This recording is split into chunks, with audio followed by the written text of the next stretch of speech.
எதுக்கு பேசுற? அண்ணா திராவிட முன்னேற்ற கழகத்தை பற்றி உனக்கு பேசுவதற்கு என்ன யோகியதை இருக்கிறது, என்ன தகுதி இருக்கிறது? அதிமுக கூட்டத்தில் பேசிய முன்னாள் அமைச்சர் ஆர்.பி. உதயகுமார் பாஜக மாநில தலைவர் அண்ணாமலையை கடுமையாக சாடியுள்ளார். உண்மையிலே தமிழ்நாட்டு மக்களுக்கு சேவை செய்வதாக இருந்தால் பாரதிய ஜனதா கட்சியுடைய மாநில தலைவர் அண்ணாமலை என்ன செய்திருக்க வேண்டும்? இந்த தமிழ்நாடு புறக்கணிக்கப்பட்டிருக்கிறது.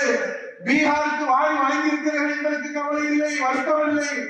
ஆந்திராவுக்கு வாரி வழங்கப்பட்டிருக்கிறது, எங்களுக்கு கவலை இல்லை, வருத்தம் இல்லை. ஆனால் தமிழ்நாட்டுக்கு நிதி இல்லையே.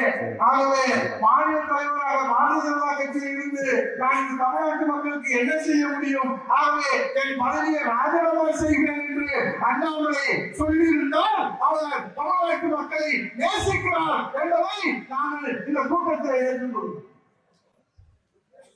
ஒரு மன்னாருக்கு தேவை வாயிலே பேசினா தமிழ்நாட்டு மக்களை ஏமாற்றி பண்றாங்க. எதுக்கு பேசுற? அண்ணா திராவிட முன்னேற்ற கழகத்தை பற்றி உனக்கு பேசுவதற்கு என்ன யோகியதை இருக்கிறது, என்ன தகுதி இருக்கிறது? எதற்காக நீங்கள் பேசுகிறீர்கள்?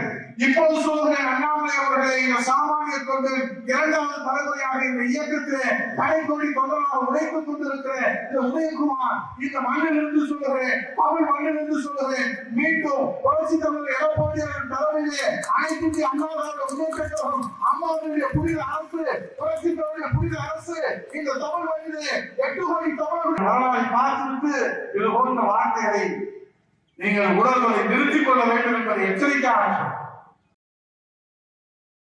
செய்திகளை உள்ளது உள்ளபடி தெரிந்து கொள்ள ரெஃப்ளெக்ட் நியூஸை சப்ஸ்கிரைப் பண்ணுங்க.